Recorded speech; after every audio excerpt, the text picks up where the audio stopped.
గాంధీ జయంతి సందర్భంగా హరీష్ అకాడమీ అందిస్తోంది అన్ని ఆన్లైన్ కోర్సులపై భారీ డిస్కౌంట్ ఆఫర్స్. నూతనంగా సిలబస్ లో చేర్చిన ఇండియన్ సొసైటీ, సైన్స్ అండ్ టెక్నాలజీతో కూడిన APSC group 2 prelims come mains full course 599 రూపాయలు మాత్రమే. గ్రామ సచివాలయం, వార్డ్ సచివాలయం కేటగిరీ 1 జేఎల్ ఫుల్ కోర్స్ 599 రూపాయలు మాత్రమే. టీఎస్పీఎస్సీ గ్రూప్ 2, 3 మరియు ఎఫ్బీఓ కాంబో ప్యాక్ 500 రూపాయలు మాత్రమే. ఈ అన్ని కోర్సుల వ్యాలిడిటీ 6 నెలలు. ఈ ఆఫర్ అక్టోబర్ 2 నుండి అక్టోబర్ 6 వరకు మాత్రమే. లెజెండరీ ఫ్యాకల్టీచే రూపొందించబడిన అప్డేటెడ్ ఆన్లైన్ క్లాసెస్. మరెందుకు ఆలస్యం? వెంటనే హరీష్ అకాడమీ యాప్ ను డౌన్లోడ్ చేసుకోండి. జాబ్ సాధించండి. Harish the best academy. Phone number 8341116915.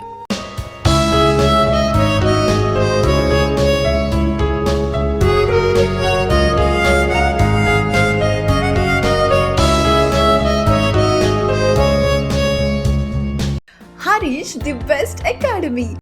Hi friends, welcome to Harish academy.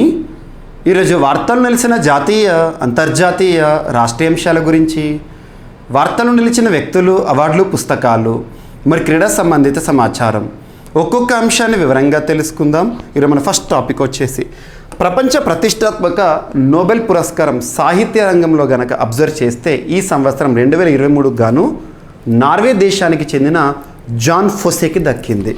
Very very important. ప్రపంచ ప్రతిష్టాత్మక నోబెల్ పురస్కారం పైన క్వశ్చన్స్ లేకుండా ఏ పోటీ పరీక్షకు సంబంధించిన క్వశ్చన్ పేపర్ కూడా ఉండదు. సో నోబెల్కి సంబంధించి గత 4 రోజులుగా అక్టోబర్ 2వ తేదీ నుండి ప్రతిరోజు కూడా నోబెల్ పురస్కారం అనే టాపిక్తోనే మన క్లాస్ని ప్రారంభిస్తున్నాం. నోబెల్ పురస్కారం యొక్క ప్రత్యేకతలను మొదటి రోజునే చెప్పాను. ప్రత్యేకతలు: నోబెల్ పురస్కారాన్ని ఎవరి జ్ఞాపకార్థం ఇస్తారు, ఎన్ని రంగాల్లో ఇస్తారు? 6 రంగాల్లో ఇస్తారు.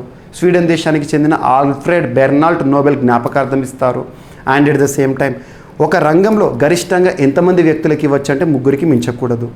మరి వ్యక్తులతో పాటు సంస్థలకి కూడా ఏ రంగంలో పురస్కారాలు ఇవ్వచ్చు అంటే శాంతి రంగము.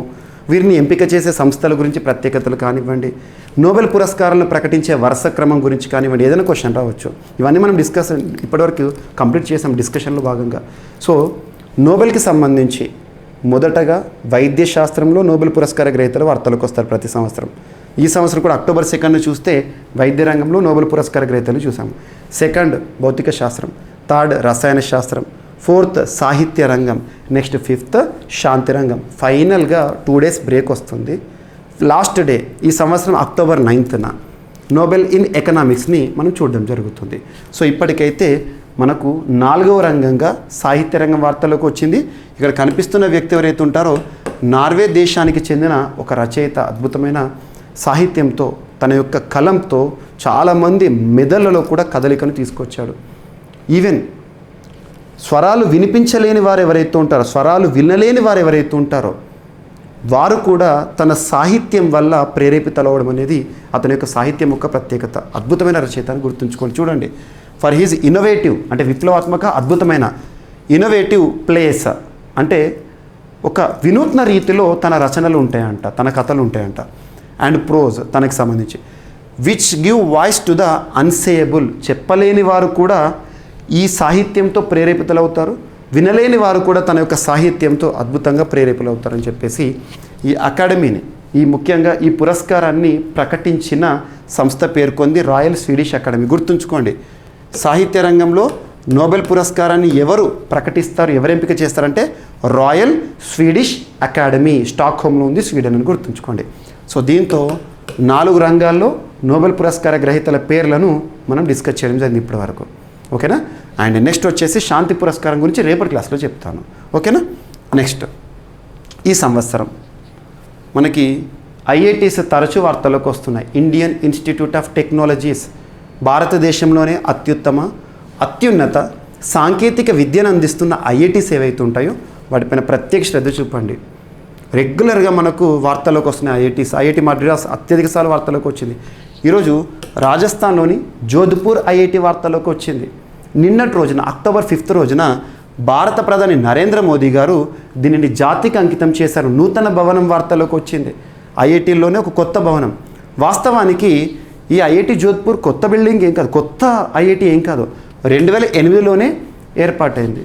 మరి అలాంటిది ఈరోజు ఎందుకు వార్తలోకి వచ్చింది? గత 15 ఏళ్ళుగా ఈ ఐఐటి ఏదైతే ఉంటుందో, ఆ క్యాంపస్ ఏదైతే ఉంటుందో చాలా వరకు కూడా ఇన్నోవేషన్స్తో వార్తలోకి వస్తుంది. కానీ పర్మనెంట్ క్యాంపస్ని ఏర్పాటు చేయడం జరిగింది. Permanent campus of IIT Jodhpur dedicated to nation, జాతికి అంకితం చేశారు.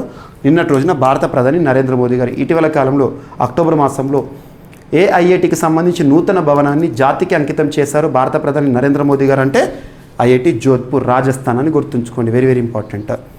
అండ్ ఐఐటీస్ పైన కూడా ఎగ్జామినేషన్లో క్వశ్చన్స్ వస్తాయని భావించి మీకు రెగ్యులర్గా కొన్ని నేను సెషన్స్ తీసుకుంటున్నాను. Praveen sir classes YouTube channel, Praveen sir classes YouTube channel ఇప్పటివరకు సబ్స్క్రైబ్ చేసుకునే వారు ఎవరైనా ఉంటే ఇప్పుడే సబ్స్క్రైబ్ చేసుకోండి. మీకు మ్యాక్సిమం ఎప్పుడు వీలుంటే అప్పుడు ఇంపార్టెంట్ సెషన్స్ని లైవ్ రూపంలో చెప్తున్నాను, డేటా అంతా కంపైల్ చేస్తూ చెప్తున్నాను. ఈరోజు మనం డైలీ కరెంట్ అఫైర్స్ క్లాస్ ఏదైతే ఉంటుందో ఇటువంటి టాపిక్స్ అన్నీ కలిపి ఒక దగ్గర మీకు లైవ్ చెప్తున్నాను. So Praveen sir classes YouTube ఛానల్లో recorded videos, live sessions, shorts రూపంలో మీకు సమాచారము అండ్ ఇంపార్టెంట్ ఆర్టికల్స్ని పోస్ట్ చేస్తూ సమాచారాన్ని ఇస్తున్నాను. ఈ ఛానల్ని సబ్స్క్రైబ్ చేసుకోండి, అందులో ఐఐటీస్కి సంబంధించిన టాపిక్ ఉంటుంది, ఒకసారి చూడండి, ఓకేనా. అండ్ నెక్స్ట్ వచ్చేసి నేషనల్ వైల్డ్ లైఫ్ వీక్ వార్తల్లోకి వచ్చింది. జాతీయ వన్యప్రాణుల వారోత్సవాలు గుర్తుంచుకోండి. ఈ సంవత్సరం వార్తలోకి వచ్చిన ఈ వీక్ 69వ వారోత్సవాలు అక్టోబర్ 2 నుండి అక్టోబర్ 8 వరకు జరుగుతుంది. గుర్తుంచుకోండి, అంటే వన్యప్రాణుల పట్ల అవగాహన, వన్యప్రాణుల సంరక్షణను ఉద్దేశించి నిర్వహించడం జరుగుతుంది. నేషనల్ జూలాజికల్ పార్క్స్ ఏవైతే ఉంటాయో వారు నిర్వహిస్తారు, ఓకేనా. మరి ఈ సంవత్సరం ఏదైనా ఇంపార్టెంట్ వారోత్సవాలు కానీ, డేస్ కానీ, సదస్సులు కానీ నిలిచాయంటే ఖచ్చితంగా థీమ్స్ అనేవి ఇంపార్టెంట్. మరి దీని యొక్క థీమ్ ఏంటి అంటారు? ఈ సంవత్సరం 69th వైల్డ్ లైఫ్ వీక్ కదా, థీమ్ ఏంటి అంటారు? 69వ వన్యప్రాణుల వారోత్సవాల యొక్క థీమ్ ఏంటంటే partnerships for wildlife conservation. So wildlife కన్జర్వేషన్లో భాగస్వామ్యాన్ని ఎంకరేజ్ చేయాలన్నట్టు, భాగస్వామ్యంతో వన్యప్రాణుల సంరక్షణ అనేది ఈ సంవత్సరం యొక్క థీమ్, ఇతివృత్తం. అండ్ పిఎం మోడీ లాంచ్ చేసిన ఇది కూడా ఒక వారోత్సవం లాంటి ప్రోగ్రామే, అదేంటంటే సంకల్ప్ సప్తాహ్. సంకల్ప్ సప్తాహ్ గుర్తుంచుకోండి. సంకల్ప్ సప్తాహ్ అనేది దేనికి సంబంధించి అంటే భారతదేశంలో ఆస్పిరేషనల్ బ్లాక్స్ ప్రోగ్రామ్ ఏదైతే ఉంటుందో, ఆస్పిరేషనల్ బ్లాక్స్ ప్రోగ్రామ్ అనేది జనవరి మంత్ 2023లో భారత ప్రభుత్వం ప్రారంభించింది. ముఖ్యంగా మనకి ఏమంటాం, డీసెంట్రలైజ్డ్ గవర్నెన్స్ అంటే స్థానిక సంస్థలు కానివ్వండి, బ్లాక్స్ ఏవైతే ఉంటాయో అందులో గవర్నెన్స్ని ఇంప్రూవ్ చేయడం, పరిపాలనను బ్లాక్ లెవెల్లో అద్భుతంగా తీర్చిదిద్దడం దీని యొక్క ప్రోగ్రామ్ సంకల్ప్ సప్తాహ్. గుర్తుంచుకోండి, ఆస్పిరేషనల్ బ్లాక్స్ ప్రోగ్రామ్ అని గుర్తుంచుకోండి. మరి దీనికి ప్రేరేపితమైన ఓల్డ్ ప్రోగ్రామ్ ఏంటంటే గతంలో 2018లో ప్రారంభమైన ఆస్పిరేషనల్ డిస్ట్రిక్ట్స్ ప్రోగ్రామ్, దాని స్థానంలో ప్రస్తుతం ఆస్పిరేషనల్ బ్లాక్స్ ప్రోగ్రామ్కి ఇంప్రూవ్మెంట్ ఇచ్చి గవర్నెన్స్కి సంబంధించి ఇంప్రూవ్మెంట్ ఇచ్చే ప్రోగ్రాము సంకల్ప్ సప్తాహ్ అనేది వార్తల్లోకి వచ్చింది. సో టు ఇంప్రూవ్ గవర్నెన్స్, పరిపాలనను ఇంప్రూవ్ చేయడం ఎక్కడ, బ్లాక్ లెవెల్లో, గుర్తుంచుకోండి. అండ్ నెక్స్ట్ ఇండియన్ ఆర్మీ వారు ప్రారంభించిన ఒక ప్రాజెక్ట్ వార్తల్లోకి వచ్చింది, ఉద్భవ్. ప్రాజెక్ట్ ఉద్భవ్ దేనికి సంబంధించిందంటే డైరెక్ట్ అడుగుతారు, ఇండియన్ ఆర్మీకి సంబంధించి. A joint collaboration of united service institution of India, united service institution of India, ఇండియాకి సంబంధించి ఆర్మీ ట్రైనింగ్ కమాండ్ ఏదైతే ఉంటుందో వీరు సంయుక్తంగా ఇండియన్ ఆర్మీ అని గుర్తుంచుకోండి. వారు ప్రారంభించిన ఒక కొత్త ప్రాజెక్ట్ ఏంటంటే ఉద్భవ్. దీని యొక్క ఉద్దేశం ఏంటంటే Indic heritage of state craft, అంటే ఏంటంటే to study the evolution of Indian military systems, భారతదేశంలో సైనిక వ్యవస్థ ఎలా ఏర్పడింది ఈ టెక్స్ట్లన్నింటినీ కూడా చూడడం, అధ్యయనం చేయడం. To study the evolution of Indian military systems, strategy వ్యూహాలకు సంబంధించి and strategic thought and statecraft. So భారత ఆర్మీకి సంబంధించి చరిత్రను చదివేలా, చరిత్రను అవగాహన చేసుకోవడానికి ఉద్దేశించబడిన ఒక ప్రాజెక్టే ఉద్భవ్, గుర్తుంచుకోండి ఉద్భవ్. అండ్ నెక్స్ట్ వచ్చేసి సో రాష్ట్రీయ అంశాల్లో భాగంగా ఇంపార్టెంట్ ఇది. ఇటీవల విశాఖపట్నం ప్రాంతానికి, విశాఖపట్నం నగరానికి దగ్గరలో ఉండే ఒక ప్రాంతము బొజ్జన్నకొండ వార్తల్లోకి వచ్చింది. ఇది పర్యాటక రంగంలో అద్భుతమైన ప్రాంతం, the most attractive tourist destinated site in AP, ఆంధ్రప్రదేశ్లో. దీన్ని అభివృద్ధి చేయడానికి, రెజ్యునేట్ చేయడానికి ఇటీవల కేంద్ర ప్రభుత్వము 7.3 కోట్ల రూపాయల నిధులను విడుదల చేసింది, 7.30. ఎందుకంట, for taking up landscaping and development of tourist amenities, పర్యాటక సౌకర్యాలను మరింత విస్తృతం చేసేలా వీటిని పర్యాటక రంగంపై ఖర్చు చేస్తారు. సో బొజ్జన్నకొండ ఇక్కడ ఏ రాష్ట్రంలో ఉంది అంటే ఆంధ్రప్రదేశ్. గుర్తుంచుకోండి. దీన్ని ఎప్పుడు స్థాపించారు, దీని యొక్క ప్రత్యేకత ఏంటి, దీన్ని ఇంకోటి అంటారు బుద్ధుని కొండ అంటారు, గుర్తుంచుకోండి, హిల్ ఆఫ్ బుద్ధిజం అని. సో ఇటువంటివి అంటారు, గుర్తుంచుకోండి. ఓకేనా. నెక్స్ట్ వచ్చేసి క్రీడలకి సంబంధించి ప్రపంచ కప్ వార్తలోకి వచ్చింది. ఇంటర్నేషనల్ క్రికెట్ కౌన్సిల్ ఐసీసీ పురుషుల వన్డే వరల్డ్ కప్ ఎన్నవది 13th ఎడిషన్. నంబర్ గుర్తుంచుకోండి, ఎడిషన్స్ పైన అడుగుతారు. 13th ఎడిషన్ వార్తల్లోకి వచ్చింది. పురుషుల ఐసీసీ అంటే అంతర్జాతీయ స్థాయిలో క్రికెట్ క్రీడను నిర్వహిస్తుంది, నియంత్రిస్తుంది. మరి ఐసీసీ వారు నిర్వహిస్తున్న 13th world cup host country ఏదంటే ఇండియా. భారతదేశం ఆతిథ్యం ఇస్తోంది. 10 జట్లు పాల్గొంటున్నాయి. అంతర్జాతీయ క్రికెట్కి సంబంధించిన కప్పు. క్రికెట్ అంటేనే ప్రపంచ కప్ అన్నిటికంటే అత్యున్నత టోర్నీ. ప్రపంచ కప్ గెలవాలని ప్రతి జట్టుకి కూడా ఒక అంబిషన్, ఒక గోల్ ఉంటుంది. మరి భారతదేశం గతంలో గెలిచిందంటే ఇప్పుడు 2 సార్లు గెలిచింది. 1983లో క్రికెట్ వరల్డ్ కప్, అప్పుడు కపిల్ దేవ్ సారథ్యం. నెక్స్ట్ 2011 మహేంద్ర సింగ్ ధోని సారథ్యంలో కప్పును సాధించాం. అప్పుడు భారత ఆతిథ్యం 2011లో. మరొకసారి భారత ఆతిథ్యంలో వన్డే వరల్డ్ కప్ జరుగుతుంది. ఎన్నో ఎడిషన్ అంటే 13th ఎడిషన్. నిన్నటి రోజున ప్రారంభమైంది. October 5th రోజున first match England versus New Zealand. ఎక్కడ జరిగింది ఫస్ట్ మ్యాచ్ అని అడుగుతారు. So Narendra Modi cricket stadium అంటే ఇక్కడ గుజరాత్ రాష్ట్రంలో జరిగింది ఫస్ట్ మ్యాచ్. అండ్ ఇందులో 10 టీమ్స్ పార్టిసిపేట్ చేస్తాయి. 48 మ్యాచెస్ అనేవి ఇందులో ఆడుతారు. 48 ఆటలు అంటే గేమ్స్, ఇండివిజువల్ ఏదైతే ఉంటుందో మ్యాచ్లు. ఓకేనా. సో ఇది గుర్తుంచుకోండి. సో భారత్కి సంబంధించి 8th రోజున మనం ఫస్ట్ మ్యాచ్ని చూడబోతున్నాం. ఓకేనా, సండే రోజున. సో ఐసీసీ హెడ్ క్వార్టర్ ఎక్కడంటే దుబాయ్, గుర్తుంచుకోండి.